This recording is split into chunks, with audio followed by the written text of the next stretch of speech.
What's up, everybody? Welcome into a extremely happy and victorious episode of the 1796 Sports Podcast. The boys got it done. Not only did they get it done, they overcame a lot of odds against them and beat the number 5 Florida Gators in Thompson Bowling Arena at Food City Center. No Ziegler, no Igor. Didn't matter. 20-point win. Jim, your first thoughts? I mean, where has this team been all year? What a team effort. It wasn't one guy. It wasn't it wasn't a Chaz Lanier show. It wasn't a Jordan Gainey show. It was everybody. Defensively, ruthless all game long. I mean, the Florida backcourt could not breathe. They couldn't breathe. And any chance they got, they missed. And Tennessee didn't. I mean, I think Florida is the number one offensive rebounding team in the country, and Tennessee held their own. To hold Florida to 44 points is its own feat in itself. Yeah. I mean, everyone from the biggest, to me, the two biggest that stepped up to me today. Well, I'm going to say three because Jemai Mashack played excellent defense. Jordan Gainey looked like a guy possessed. He was playing very well every time he got a chance to play. And Okpara played really well, blocking shots. Cade Phillips, another shout out. Anyone that played. Boswell, excellent minutes from Boswell. He looked great on the defensive end. There's so much to say about this game. Yeah, that's the only way they were going to get it done today.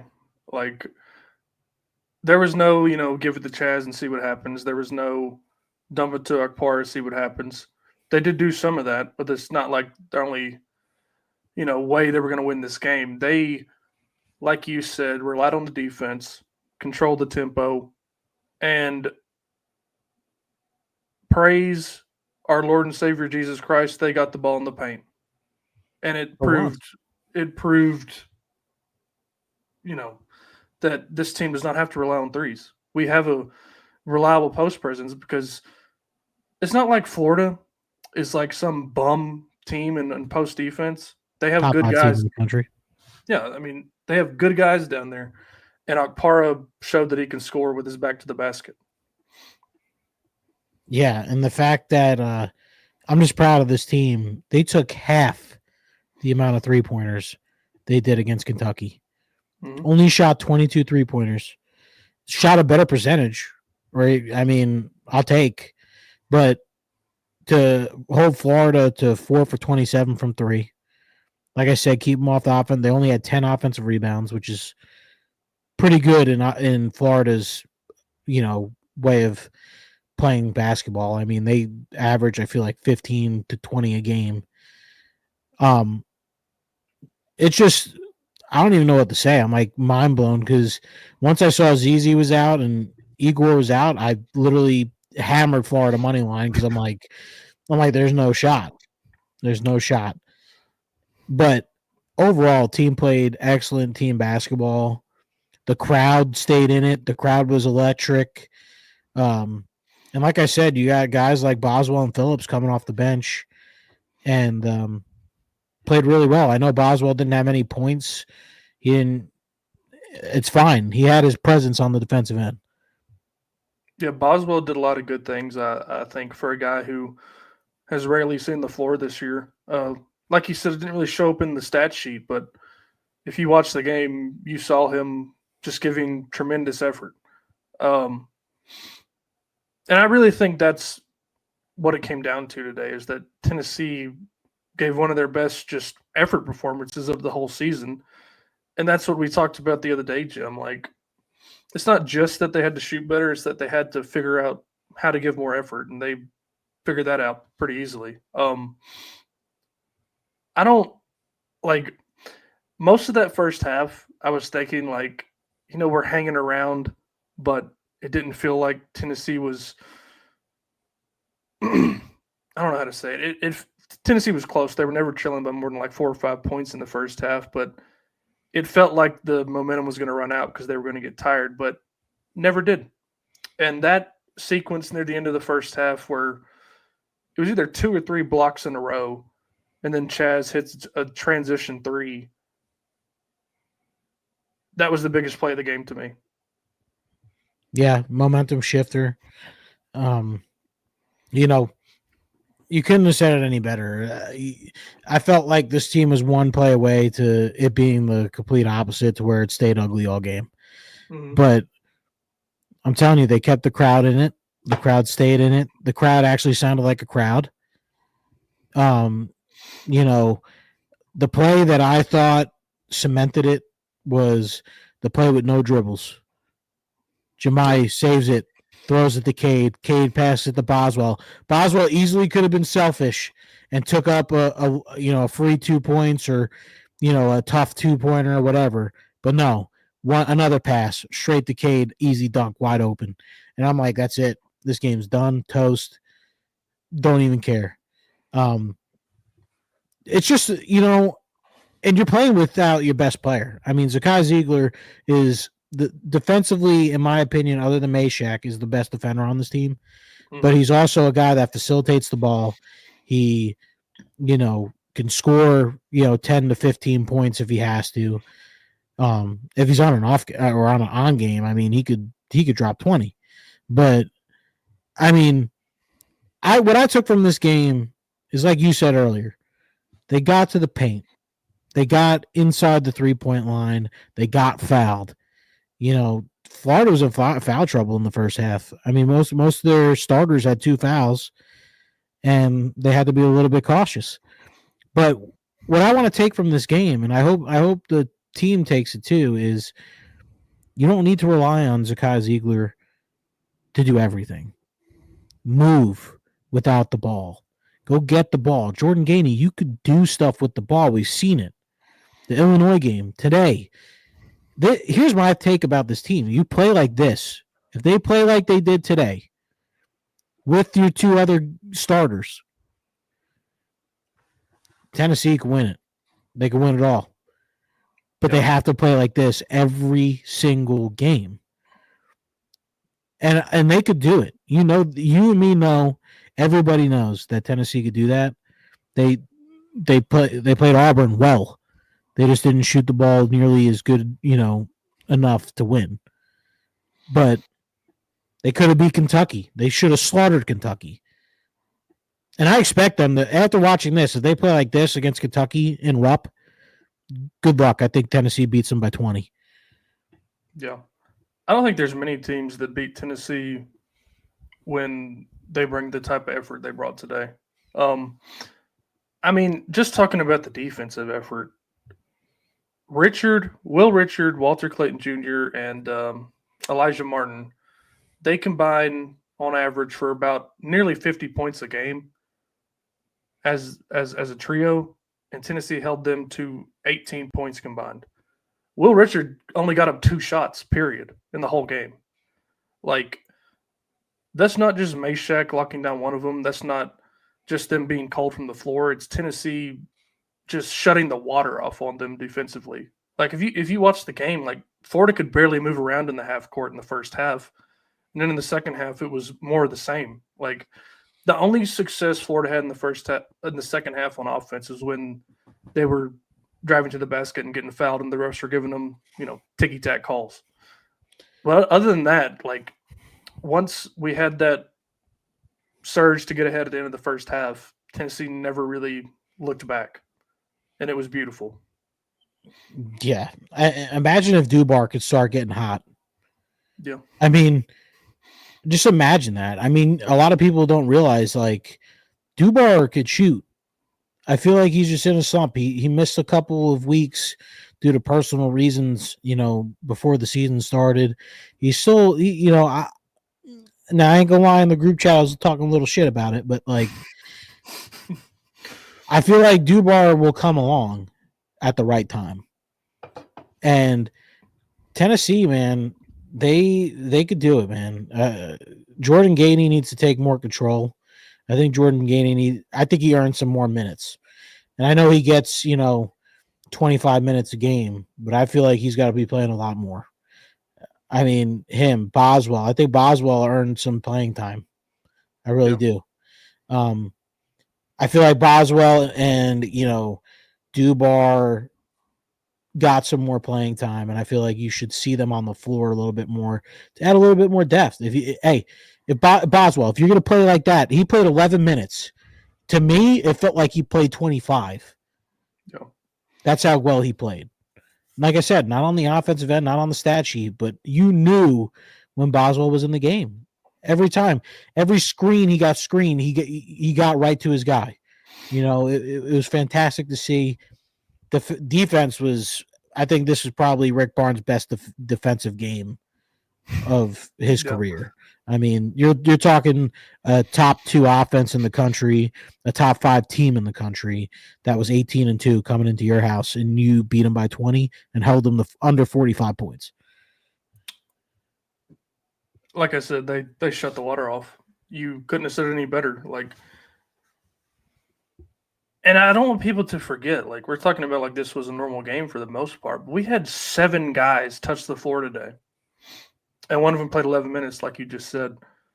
And it's just a remarkable, remarkable win.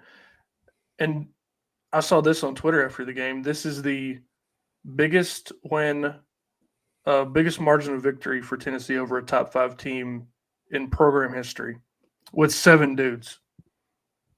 That's crazy. Mm-hmm.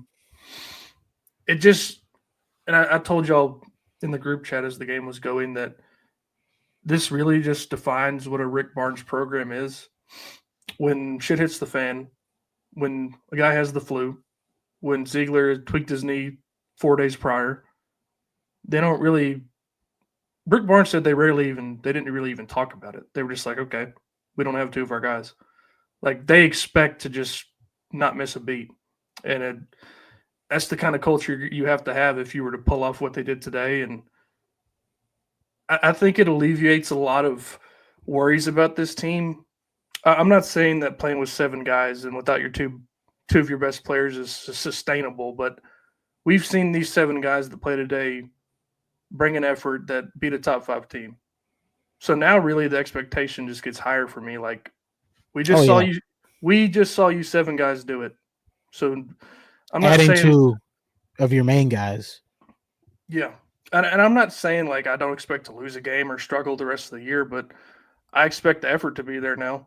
Like I like again, that was the most impressive thing to me. It's just the overall effort today. I mean, they won so many loose balls that we already talked about the 2 plays that really exemplified it. The block party on defense, and then the transition 3, and then the Meshack steal, ridiculous pass to Cade as he's falling out of bounds, and then Cade to Boswell, Boswell back to Cade. I mean, those 2 plays are just like, it doesn't really happen unless you have the culture that Tennessee does. Yeah, absolutely. I mean, you look at this game. I mean, we talked about then, the last bit of our schedule coming up. This game changed my mind on a couple games. I really think Tennessee is looking like. I mean, what do we got? 10 games left. 9 games now. 9 games now. So I feel like Tennessee could comfortably. I mean, other than after watching Ole Miss play Auburn today, that's gonna be a tough game on the road. I mean, Oh, but this team could beat everybody they're about to play. 100%. Everybody. And, finish strong. You know what? You struggled at the beginning of the SEC, SEC play. That's fine. Finish strong. You got 9 games left. Take 6. I'd be happy with 6-3. Yep. And it's very possible. Very, very, very possible. You got South Carolina at home, Alabama at home, Vanderbilt at home, and Missouri at home. So 4 out of your last 9 are at home. And then you gotta win on the road, and they could beat the teams on the road. So it's gonna be interesting. I think this team. I think this was. We talked about it. I think this was a huge momentum shift for Tennessee basketball. I think they're gonna take it and run with it. And we talked about it already. Zakai Ziegler wasn't even playing. Igor wasn't even playing. If those two could come in and mesh with those 7 that played today and they play like that every game, watch out. Tennessee, you better, or anyone playing Tennessee, you better watch out. Yeah, if they bring that same effort again. I think they I will. Yeah, I mean, like I said, I mean, I've seen them do it now, so I'm gonna expect that type of effort. Like, why give less effort just because you have 2 players back? Like, it's just. I mentioned it on Thursday night, Jim. Like, and I mentioned it earlier tonight, but it wasn't just the shots not falling because Tennessee shot 24% on Tuesday. They shot 27% tonight. Uh, this today from three, so they didn't get much better from three. But they got the ball in the paint. They played better defense. They got after loose balls. They did the little things that Tennessee normally does that gets them wins. I mean, the game today is the formula for a Rick Barnes team to win games. Suffocating defense and working within the framework of the offense to get your points. And it's not always going to be flashy. It's rarely going to be sexy, but they're going to win a lot of games. And that's why Rick Barnes has won the most games in the last. Tennessee's won the most games in Rick Barnes' tenure since he's been there throughout the whole SEC. It's because of the way they play. It's just what I come to expect. Like you mentioned earlier, like when you heard Ziegler and Igor weren't going to play. I mean, and rightfully so. Most people were like, "Well, hell, I mean, this is kind of house money, even if we keep it close." But I don't want to sound like a smartass, but I was like, I kind of expected them to play well because normally when their backs are against the wall under Rick Barnes, they normally respond to it. And Kentucky did the same thing too as Tuesday night. They were without Lamont Butler and Andrew Carr played like less than 10 minutes. He was basically out. I mean, these are the type of things that normally galvanize a good team with a good culture. So I don't know. It's just like I said, this is a happy episode because We man, needed it. It's a breath of fresh air. yeah, I mean, after losing 3 your last 4, and you really felt like you should have won 2 of them. 2 of them were by a combined 3 points lost, and the last one we talked about it. Kentucky just couldn't hit anything, and you couldn't defend well enough. But like you said, it was just nice to get back on track against all odds. I think that's the biggest point. Like the last time they did something like this was in 2010. Bruce Pearl had 4 of his players get pulled over with weed, guns, and open alcohol in the car. One of them was dismissed. 3 of them were suspended indefinitely. So he had 6 scholarship players. And the number 1 Kansas came to town, and they beat him by 7.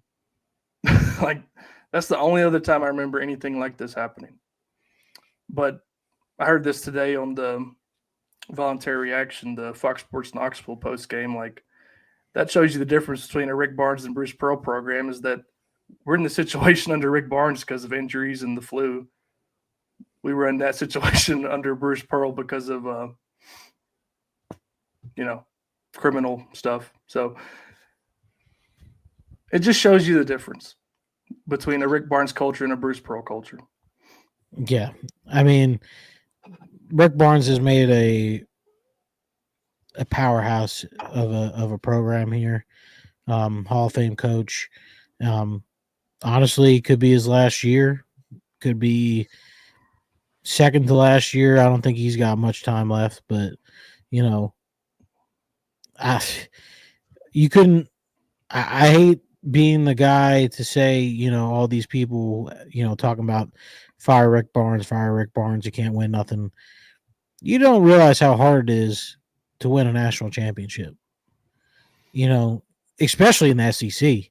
You play this gauntlet of a schedule just to get to March, and still, again, other than the first round, probably you're playing a gauntlet of a schedule. You're going to be playing the top teams in the country every single game. And Rick Barnes has the defense to win championships. He really does. After today, you have the defense to win that championship. It's just, do they have enough Do they have enough shooting to do it? And that's the big question. I think this is a good start. I think, this is a great way to start momentum. But again, we talked about it. Missouri's coming to town. They just steamrolled Mississippi State in their house. So they're about to come to Tennessee in our house. Keep the momentum going. Yeah, I think that's important to remember that this is still just one game, no matter the odds they overcame to get it. Um, they're going to have to, rebound. Even after a win, teams have to rebound. I mean, you see it all the time in pros or just any team after winning a championship. They sometimes have a down year the next year because they're still like, oh well, we just won. We can relax a little. And it even on a smaller scale, just next game after a win, it's the same deal. Like this game's over. They got to focus on Missouri now. And like you said, they freaking mollywopped Mississippi State in Starkville, 88-61. So we got another team coming in here that can put up points. I And kind of like that though. Yeah, I kind of like them blowing them out yeah, and getting that confidence, and then facing a defense. If Tennessee plays defense like they did today, it'll be just suffocating. And we'll see if Zakai plays. We'll see if Igor plays. I'm sure Igor's going to play. It's just I don't know if Zakai is going to sit another game. Maybe save him for the road, slate. But maybe. I just don't. After seeing him on the bench today, I don't think he's going to be sitting much longer. I think he wants to get back out there. Yeah, it Calling was. people too small. Yeah, that was pretty funny. It was. Coming from a 5'8" guy, but it's just it was nice to see him. Just cheering on his guys. I mean, of course, I'd rather see him on the court, but that just proves how good of a teammate he is, and it speaks to the culture within the program again. But like you said, I think it's somewhat a good thing that Missouri is coming in here, coming off scoring nearly 90 points, because that means Tennessee won't be caught off guard. they They're know going to they're be going to. watching that film. Yeah, they know they're going to have to play good defense again to pull out that win. Um, any more thoughts on this game? This insane win. No, I'm going to ride this high for a long time until Wednesday night against Missouri. Yeah, like we've said, I mean, it's just much needed win for number one the team and Rick Barnes and the whole program, but close second is the fan base. This fan base was pretty down low about these boys last week and a half, 2 weeks, and I'm not. I don't want to overreact to a win just because it's one win, just like I don't want to overreact to one loss, but it was important to win after losing two in a row. A 3-game skid is rarely a good sign. Normally, good teams don't lose 3 games in a row. So, yeah, just a pretty impressive win with 7 guys. I can't say that enough. 7 dudes went out there and beat the number 5 team in the country. I think it was the third most efficient offense in the country coming into Knoxville. And I can't say enough about the defensive effort either. But moving on to, I want to talk about the rest of the SEC for a second, just the action today so far. We've already touched on Missouri, just beating the hell out of Mississippi State.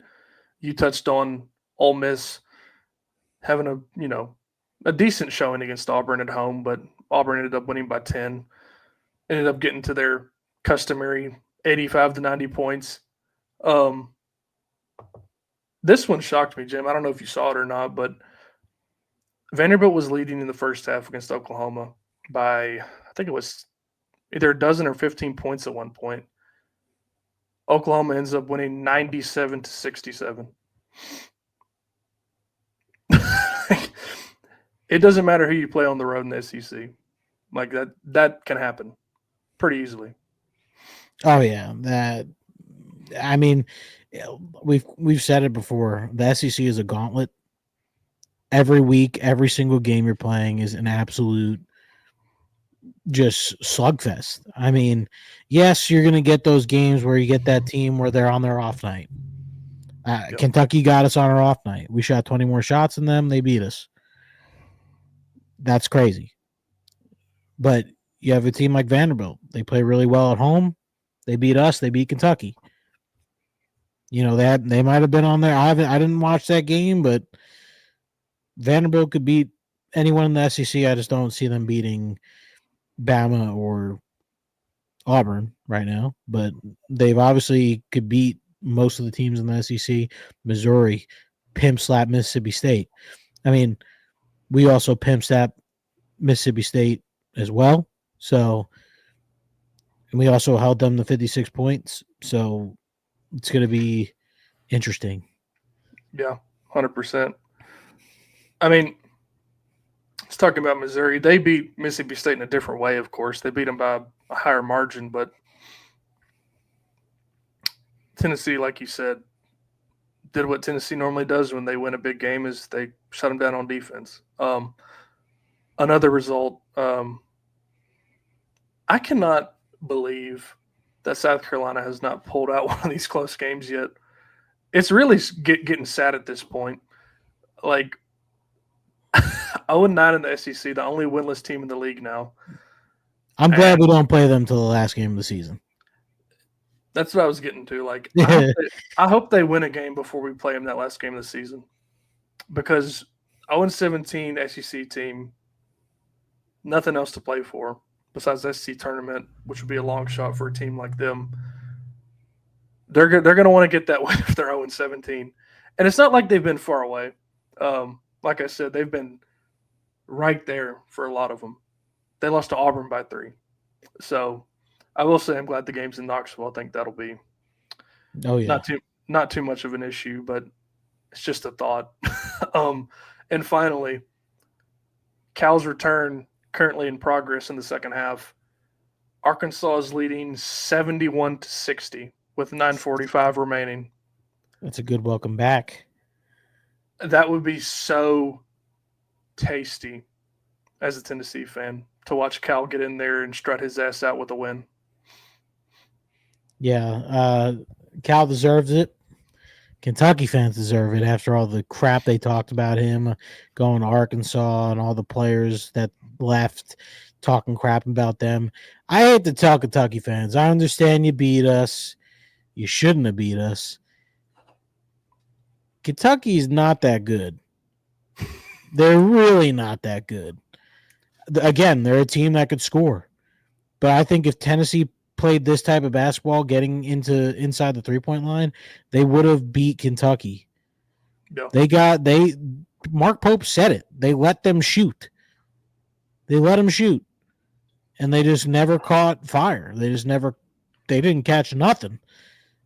So I'm happy for Arkansas, because all that smack that they were talking all year, Cal's going to get it and they're going to boo him and all this stuff. They're going to be booing Mark Pope after today. Yeah, that, as a Kentucky fan, I would be rightfully pissed off if that result holds. You bring up a good point about Kentucky. Like, yes, Kentucky was defending the paint well, but I think if Tennessee was forcing the ball inside like they did today, trying to drive to the basket like Mayshek and Gainey were today, if they did it on Tuesday night, I think the game would have been a lot different. So, any more thoughts on SEC basketball? No, but one more thing. If Kentucky loses tonight, I expect Tennessee to probably hold their spot in the top 10 after beating a top 5 team and Kentucky losing. Losing to an unranked 1-6 SEC team. Yeah. At home. Yes.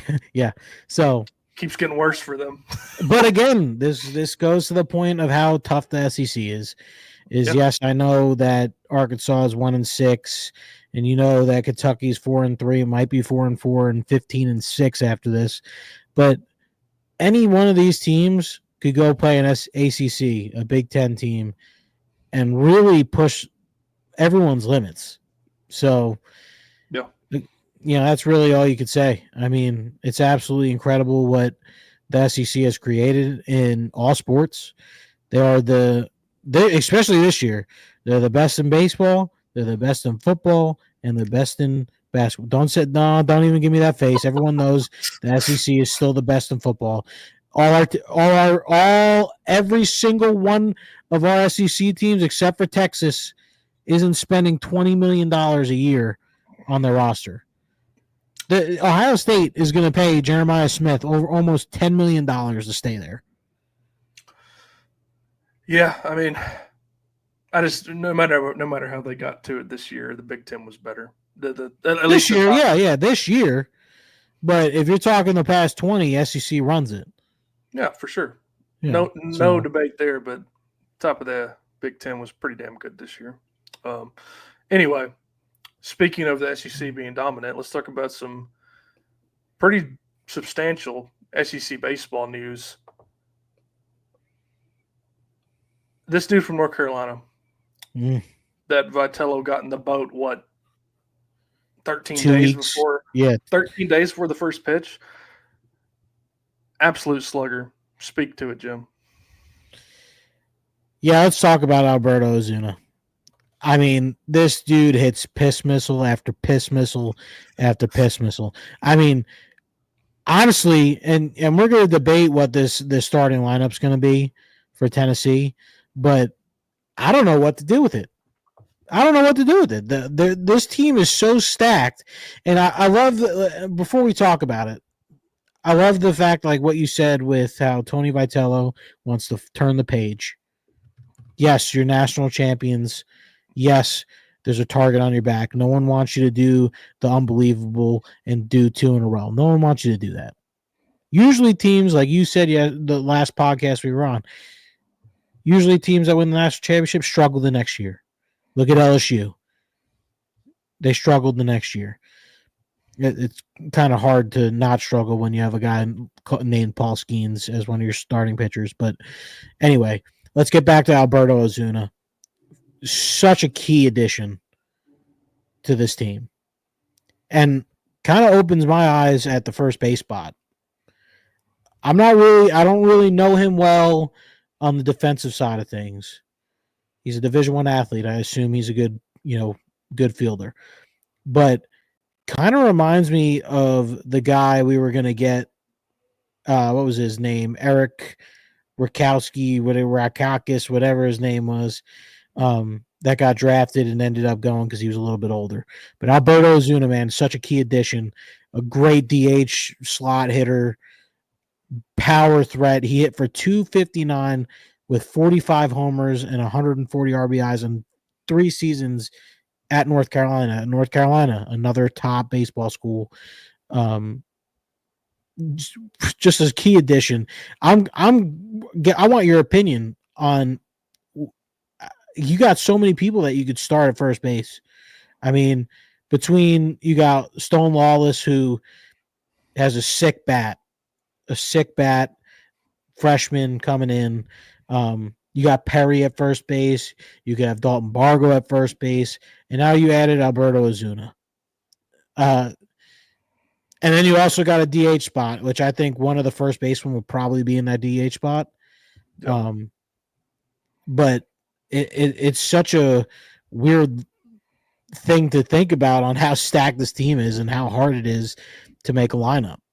But they have so many bats, so many talented players on this roster to where if someone's having an off series or something, you could definitely replace them and see what the other can do, which I'm sure Tony's going to do. I feel like I think me and you were both going to be at the Friday-Saturday game to start the season.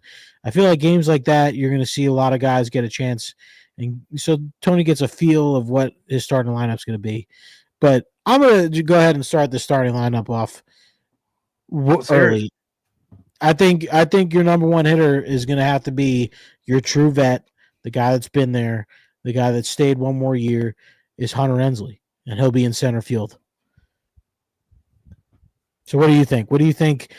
Do you agree with that? Do you think they'll move someone else? What are you feeling? I think in that spot, I couldn't agree more. Just the guy who has seen SEC pitching before. is the guy you want leading off to get things rolling. And we know he can play a good center field, so he's definitely going to be in the lineup. And I think one's the perfect spot for him, starting it off right. Yeah, and again, this lineup is so stacked. It's really hard to, you're gonna have a lot of good hitters in the 6, 7 spot, even the 8 spot and the 9 spot, and it all depends on how this lineup turns out. No one really knows what it's going to be like because you could have Dean Curley play third, you could have Andrew Fisher in the outfield, you could have Fisher at third, you could have Dean Curley at shortstop, you could have, it's just Abernathy. Abernathy could play outfield, he could play an infield spot. What's going to happen? Who knows? But I'm going to go off of what we think is going to happen. But I think in the 2 spot, you have Killen. Louisville transfer, second baseman, good contact hitter, could hit for power as well. I think he's a good, solid option. I'm pretty sure he's a lefty. Tony Vitale really likes to switch it up, have right, left, right, left, right, left throughout the lineup if he can. So another one I think is going to be the number 2 spot at second base. Yeah, I'll go ahead and give him my third spot here. I think we both agree, and I know exactly who you're going to talk about. I'm torn between Fisher or Curley, but I think you want Curley in that cleanup spot. Oh, so you're saying Curley going fourth and Fisher going third? Yeah, I think. I think yeah. If it were me, I would put Fisher third and Curley fourth, You're not wrong. I would have Curley at short and Fisher at third. Yeah, you're definitely not wrong here. I think you're gonna either flip flop one of those two. The only reason I say Dean Curley at 3 is because of the right left type thing. Yeah. So I could see Curley being 3, Fisher being 4 to have that right left thing keep going. But I agree. I think that's exactly right. I think Curley's going to play short. I think Fisher's going to play third. They'll flip flop 3 and 4. But then I want to bring up Arnold Abernathy, freshman, stud. I think there's a lot of news about him getting a lot of looks, a lot of exciting news about him during, the fall. And I could see him playing left field. I think you have a young guy, really talented. You want to keep him around for next year. Yeah, I think you have him in left field. I don't know where he'll be in the lineup. My personal opinion will probably be Cannon Peebles as a switch hitter at the 5 spot. Hopefully Cannon Peebles could turn around and be that NC State guy we thought we were getting last year. He was an excellent, he had excellent moments, but he didn't hit as well as we thought he was going to hit, which is fine. SEC plays a lot different than ACC play. But I could see him at the 5 spot being the starting catcher. I think you'll see a lot of Stone Lawless throughout the season. Dude's got an incredible bat. He's a good catcher. You said it before. I don't remember if we were on the air or not, but I feel like if you get a sniff of Cannon Peebles struggling, you got to put Stone behind that dish. You got to give him a shot. Kind of how we talk about the football team. I really think you should get these young guys in because, they're here for a reason. Yeah, just with the landscape today, with the transfer portal and everything, a guy like Stone's not going to want to wait around long, especially if the guy in front of him's struggling. So yeah, that's huge. It's really hard to predict the lineup for Tennessee baseball because they have like at least 2 options at nearly every spot. DH, take your pick. Literally? Who the hell knows? But it's going to be a good guy. I think you said earlier Abernathy has a good chance to play because he's just lightning fast at the very least.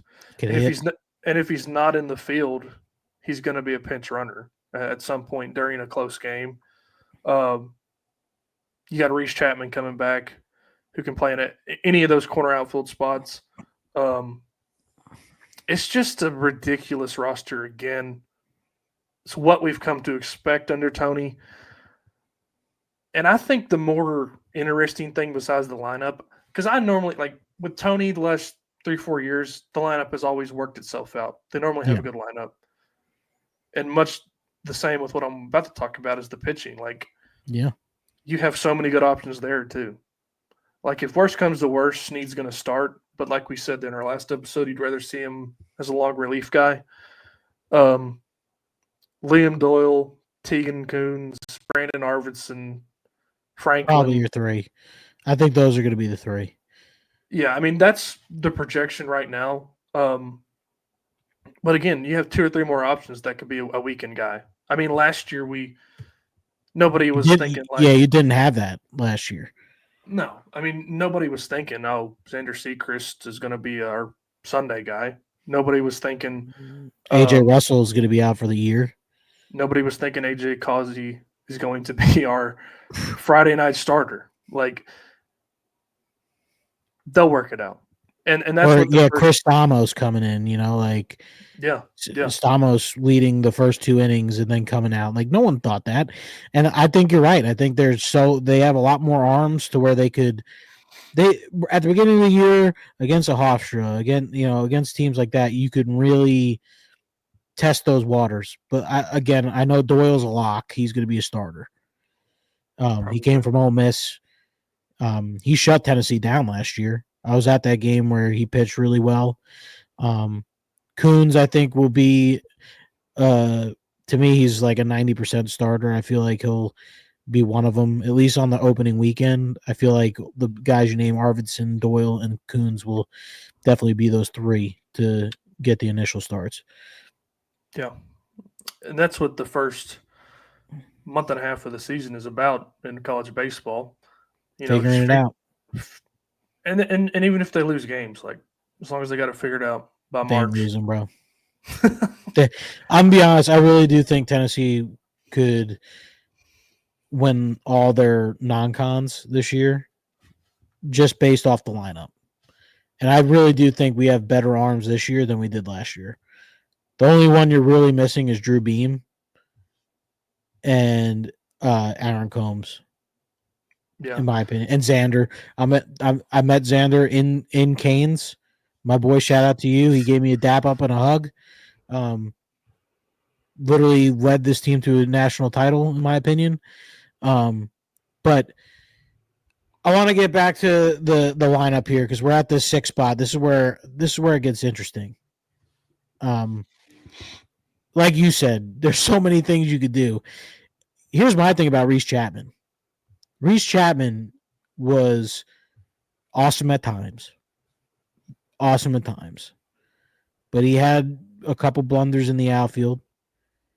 And he was pretty inconsistent with the bat. But when Reese Chapman is locked and loaded with the bat, that is a dangerous, dangerous bat late in the lineup. I mean, the fact that he's going to be possibly in the 6 hole, 7 hole is a great thing to have. And you also still have Kobe Backus. yeah, I don't know if you ever seen Kobe Backus in person. That is a man child. yeah. He's a big boy. But He is a muscle hamster. and then we haven't even talked about Dalton Bargo. Yeah, Dalton Bargo, I mean, was stellar last year too. Transfer from Missouri, could play catcher, could play first base, could play outfield.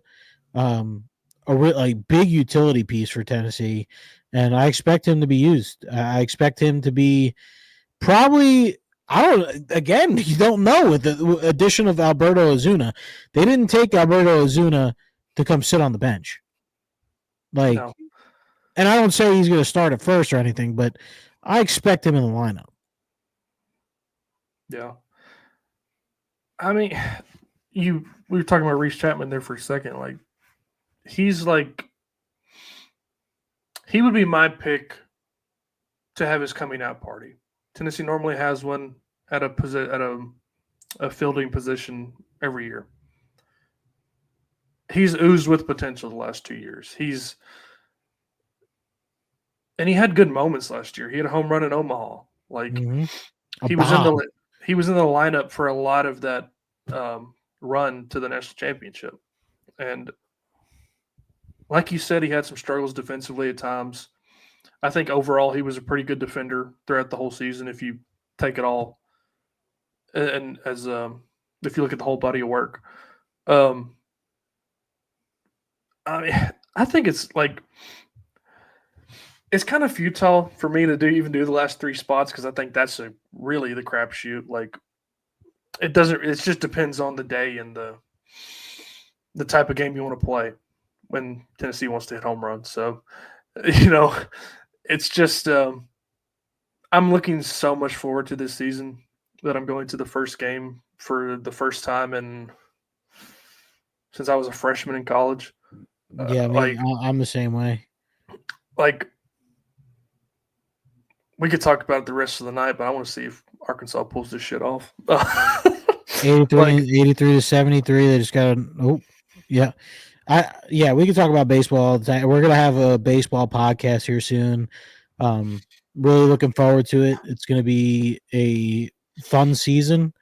I think Tony and Elander and Anderson are really turning the page. They know this is a different team.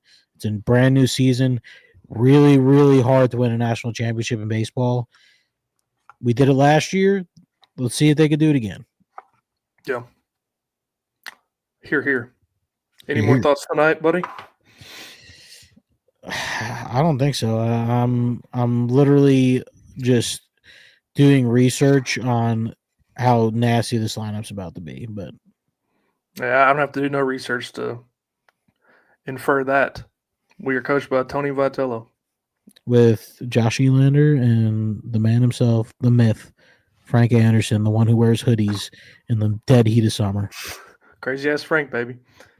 All right, well, let's go watch Cal walk off this court with a big win inside Rupp Arena. Hey, does it feel a little bit dirty to root for Cal? No, because we beat him already, so it's fine. I 100% agree. Good day to be a Vol, buddy, and go Vols. Go Vols.